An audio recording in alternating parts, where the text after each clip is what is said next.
Bang Damai, kalau begitu, Bang SP3 dikeluarkan hari ini sinyal besar bahwa sebenarnya Anda kemarin ke rumah Jokowi minta maaf. Pertanyaan pertama dulu, keliru, bukan hari ini, kemarin. Kemarin, oke. Ke Pak Jokowi, saya tidak minta maaf. Tadi sudah disampaikan. Nah, kemarin juga di sini 2 hari yang lalu, saya tidak ada minta maaf. Tidak ada minta maaf.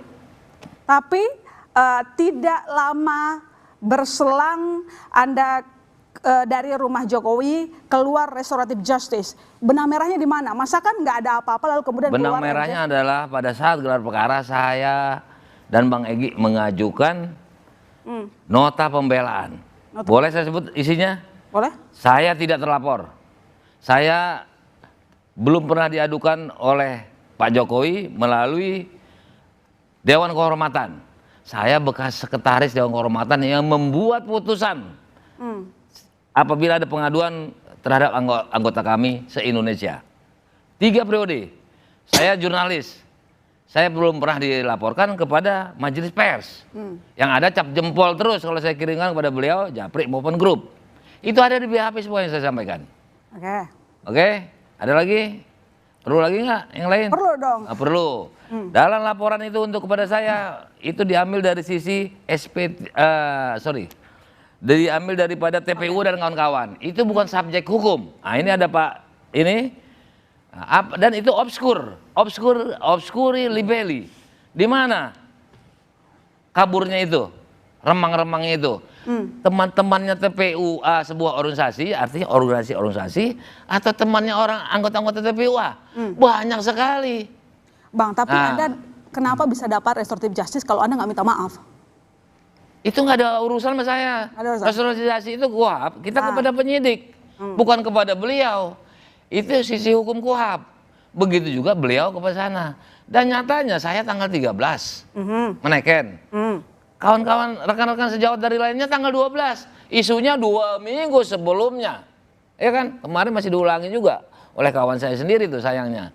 2 minggu sebelumnya. Bawa apa, naikkan apa di sana, saya nggak bawa apa-apa. Gitu loh. Nah, datang ke sana kenapa? Perlu nggak saya sampaikan? Ya kan? Itu Bang Egy minta saya supaya diantarkan. DHL aku dihujat sama kawan-kawan. Begitulah kira-kira ya. Dan saya mau nasihati melalui surat At-Toha. Nah, itu kebetulan banyak pihak-pihak yang mendapatkan. Nah, satu lagi, saya itu pengacara, saya itu buktinya saya tidak sebagai terlapor, saya mendampingi Kurnia. Klien saya sebetulnya 4 orang, Mas Roy, Rismon, Kurnia, dan Egy Sujana sendiri. Teken kepada saya. Cuma yang baru sempat saya praktekkan ada Kurnia. Kalau saya tidak menjadi pengacara, kalau saya terlapor, tentu saya diusir oleh penyidik di ruangan itu. Nggak bisa mendampingi Kurnia dari A sampai habis. Terima kasih. Pak Susno, tanpa minta maaf, bisakah restoratif justice diterbitkan? Baik, ini bagus sekali ya. Perkara ini adalah laboratorium nasional di bidang hukum. Kita bisa melihat bagaimana praktek hukum di Indonesia. Ya, apakah jalannya bagus atau tidak. Oke, kita kembali sempitkan lagi kepada SP3. Apakah ada kaitannya dengan RJ? Apa tidak? Karena RJ itu kan kedua belah pihak harus saling memaafkan. Dan RJ itu sebenarnya di dalam hukum acara pidana kita yang dulu, yang dimana kasus ini terjadi, itu belum ada. Belum diatur secara hukum. Nah, di UHAP yang baru, ya Pak Prof, itu diatur. Persoalannya kita belum membaca, mungkin beliau yang sudah baca, Pak Damai ya, apa dasar daripada SP3? SP3 itu 1, tersangka meninggal. 2, tidak terbukti. 4, delik aduan tapi dicabut, dan sebagainya, apa pertimbangannya? Itu akan lihat. Kalau misalnya di dalam pertimbangan itu dicantumkan bahwa telah terjadi RJ. Nah, berarti ada karena RJ, bukan karena tidak terbukti, bukan karena dan sebagainya. Nah, timbul pertanyaan, RJ itu tidak ada di UHAP yang lama, tapi di UHAP yang baru ada. Nah, menurut azas hukum, manakala ada peraturan baru yang berlaku dan peraturan baru itu menguntungkan bagi tersangka, itu tersangka bisa memilih untuk tunduk pada aturan yang baru. Itu boleh saja RJ, artinya sah itu. Oke. Tapi kalau dikasih SP3 artinya sebenarnya sinyal besarnya memang sempat ada saling memaafkan antar kedua pihak. Saya tidak mengatakan bahwa itu saling memaafkan. Kan statement Pak Jokowi kan jelas sekali kan, bahwa tidak mempersoalkan apa akan silaturahmi dan sebagainya. Nah itu tinggal nurani masing-masing berbicara itu bagaimana. Saya tidak tahu pembicaraan itu. Dan maaf ini penonton mungkin lihat ya, saya duduk di sini saya bukan berarti pihak sini, bukan pihak sana ya. Saya duduknya di sana. Saya mengkaji sesuai dengan apa pengetahuan saya selaku penyidik, tapi kursi itu hanya 2 kursi gitu.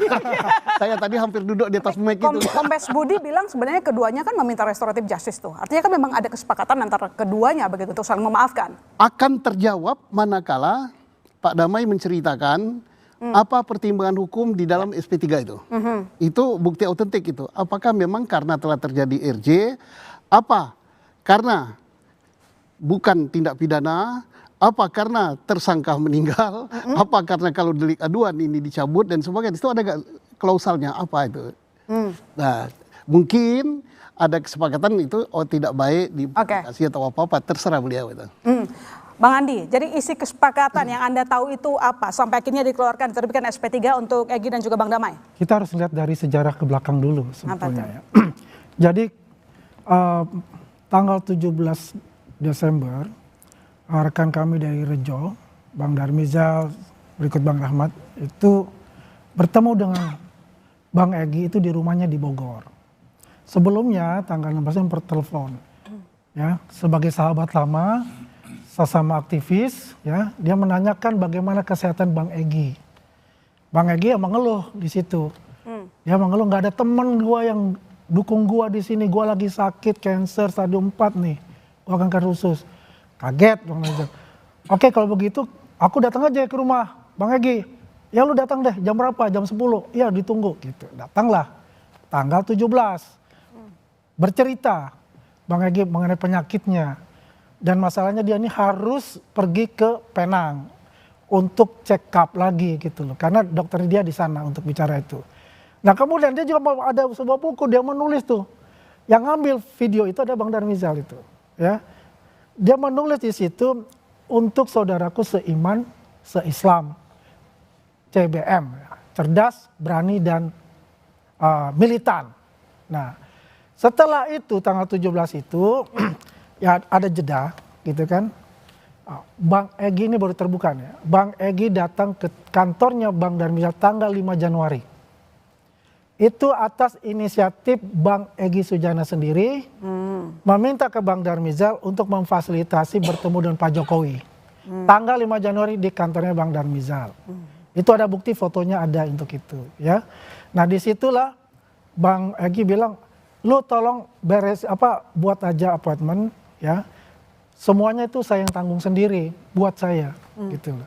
Jadi kita ketemunya nanti di Solo kalau sudah oke. Tanggal berapa? Oke, tanggal 8 jam 4 sore. Ya. Bang Damai ini diajak nih nggak tahu prosesnya, hanya diajak oleh Bang Egy gitu. Pada saat itu. Karena Bang Darmizal juga nggak tahu ternyata ada Bang Damai juga diajak. Karena terpisah nih. Jam 3:30 Bang Darmizal itu sudah ada di rumah singgah. Ya.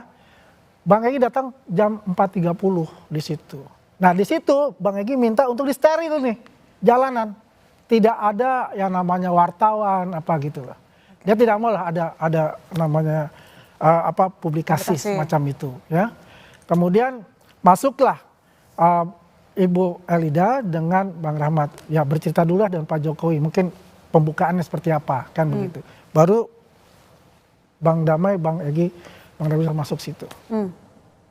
Menurut keterangan ya dari Bang Darmizal, pembicaraan itu ada yang mengatakan Bang Damai sebagai juru bicara diminta oleh Bang Egy. Karena Bang Egy itu tidak berbicara apapun. Hanya nanti memimpin doa. Doanya itu ada 12 menit dari 55 menit percakapan yang ada di dalam situ. Ya.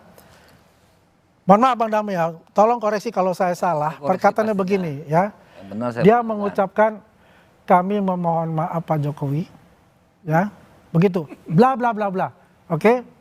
Di dalam doa pun Bang Egy mengatakan, Ya Allah ya Rabbi, ya, tolong sembuhkan ayahanda kami, ya, Presiden ke-7 Pak Joko Widodo, dan seterusnya. Doa 12 menit itu sangat lama. Ya, kalau saya kutip dari surat Yasin itu, inna amru ija aroda sayan an yakulalau kun fayakun di situ. Artinya di situ, gestur tubuh di situ tidak perlu diucapkan. Bahwasanya di situ terjadi yang namanya bagaimana kesesuaian hati di situ. Karena Allah yang membolak-balikan perasaan dan hati yang ada di sana. Sehingga timbul suatu persaudaraan yang ada di sana. Ya. Jadi ada yang menarik ketika datang masuk ke sana, Pak Jokowi menyambut dengan salam. Tapi yang jelas memang ada permintaan maaf ya? Secara verbal, Bang Egy tidak ada permintaan maaf. Secara verbal, kan diwakilkan, kan dia nggak berbicara, dia hanya berbicara pas waktu memimpin doa. Katanya. Kan begitu ya? Iya. Ini kan ada dua saksi itu di dalam. katanya itu. Katanya Darmijal. Gitu kan? Kata Nah, terserah kalau dia ini. Kan kita paham betul bagaimana RJ itu kan prosesnya seperti apa. Nggak mungkin itu tidak akan terjadi. Dan Pak Jokowi tidak akan mempersalahkan. Mau diucapkan atau tidak diucapkan. Yang penting adalah sisi kemanusiaan beliau melihat keadaan dan kondisi Bang Egy Sujana yang notabene adalah sebetulnya sahabat beliau. Kenapa saya katakan sahabat beliau? Tahun 2012 Bang Egy Sujana itu membantu juga Pak Jokowi dalam tim kampanyenya juga. Kan itu. Dan 2006 ketika pembukaan LBH-nya Pak Bang Egy dengan Bang Todung Mulya Lubis yang resmikan adalah Pak Jokowi. Begitu loh. Bang Damai, Anda mendengar, Anda melihat gestur permintaan maaf dari Bang Egy? Kan Anda ikut? Lebih baik versi saya aja. Ini versi kan Anda. saya yang hadir. Iya. Dan sudah saya sampaikan ke publik dan Bang Egy juga sudah sampaikan publik. Dia juga nggak salah kalau beliau dengar ceritanya seperti itu. Kan gitu. Karena berubah-ubah. Sekarang saya jadi juru bicara kan. Nah, itu yang masuk pertama adalah pengacara Bang Egy, 20 menit kemudian baru saya. 5 menit kemudian atau 3 menit ya, baru Bang Egy yang masuk. Jadi kalau jubir itu kan artinya udah kumpul semua ya. Itu sebuah teori. Mungkin Bapak sebagai penyidik ini ahli, pakar ya, praktisi tahu. Setelah itu saya kembali kepada tanggal 16 April. Ini gambarannya hampir sama. Saya bicara secuil artinya. Ketika Ibu Kurnia, saya ngatur duduk itu. Bu Kurnia, kau perempuan, kau di tengah, kau duduk. Supaya agak adem. Karena kita kan ini isunya mau geruduk. Padahal suratnya klarifikasi, ya kan, silaturahmi dan investigasi. Investigasi ini dibolehkan dalam rangka peran serta masyarakat. Setelah bicara berdua, Pak Damai, tanya dulu. Artinya saya sampaikan, Pak Jokowi, apa yang sudah sampaikan kawan-kawan ini cukup. Ibu sehat Pak, itulah saya. Nah, kemarin saya gambarkan seperti itu juga, ketika Bang Egy menyampaikan, bla bla bla bla, semua kan, termasuk Pak Jokowi, saya kesini bukan minta maaf. Saya minta maaf, salah saya apa? Karena menurut Undang-Undang Nomor 31, ini yang saya dengar. Undang-Undang Nomor 31 tahun 2014 tentang Lembaga Perlindungan Saksi Korban, pasal 10, saya ini nggak bisa dilapor. Apalagi saya ini dilindungi oleh Undang-Undang Advokat dan lain-lain. Poin strongnya adalah Undang-Undang 31 yang pertama kali disebut. Nah, saya ditanya, ya kan, giliran lah gitu. Saya bilang, 2 kali saya ulang. Dari sisi hukum, apa yang disampaikan Bang Egy itu, saya sama. Baik, gitu. sebelum kita lanjutkan dialog kita. Pak Jokowi bilang, ya understanding lah. Sudah. Nah ini sudah diucapkan, sepertinya sama-sama lah.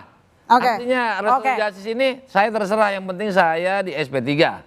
Baik. Saya punya nota pembelaan dan faktual. Baik, kita dengarkan dulu pernyataan dari Egy Sujana setelah menerima SP3, saudara. Saya datang, Pak Jokowi yang saya hormati, saya berharap jangan salah info. Saya kesini mungkin Bapak terima, mungkin pembisik-pembisiknya menyatakan Egy datang meminta maaf. No way, jelas ya. Saya datang bukan untuk minta maaf. Itu saya sampaikan depan beliau. Nggih, itu saya senang dengan kebaikan beliau luar biasa dalam akhlak ya, akhlak. Kalah saya. Nah, lalu yang saya menarik lagi, Bapak Jokowi yang terhormat, dia menyatakan saya harus bagaimana. Nah, disitulah baru ada RJ itu. Saya minta perintah Kapolri kepada Kapolda, Kapolda kepada Dirkrimum, cabut cekal saya dan SP3-kan saya. Itu yang saya bilang tuh. Dia langsung reaksi. Pak Sarip, ajudannya, panggil polisi. Nah, saya baru tahu di sana ada polisi, bukan saya didampingi polisi. Oke, Mas Roy, Anda masih yakin tidak ada permintaan maaf dari Bang Damai dan juga Bang Egy? Saya lebih percaya statement langsung dari Bang Egy yang tadi siang itu di Bandara Soekarno-Hatta dengan Bang Damai Lubis daripada para termul yang hanya dengar-dengar dari orang lain. Itu jelas, tidak ada minta maaf dan sudah jelas bahwa Bang Egy juga menyatakan mengutip surat At-Toha, ya, mengibaratkan bagaikan Nabi Musa dan Nabi Harun datang ke Fir'aun. Jadi apakah yang di Solo itu Fir'aun? Ya saya nggak ngerti itu kata-katanya Bang Egy. Meskipun sudah diterbitkan SP3, Anda tetap yakin? SP3 itu, nih aku udah pegang nih suratnya SP3. Ya, silakan diteliti dan mungkin silakan apakah itu Propam ataukah itu nanti tim dari kepolisian, Pak Susno. Tolong dilihat, surat ini itu pertimbangannya nggak ada. Jadi 1, 2, 3, 4, 5, 6 itu adalah laporan dari Jokowi, Lecumanan, Kamis Samuel II, kemudian juga dari Ade Kurniawan. Kemudian penetapan TSK, SPDP.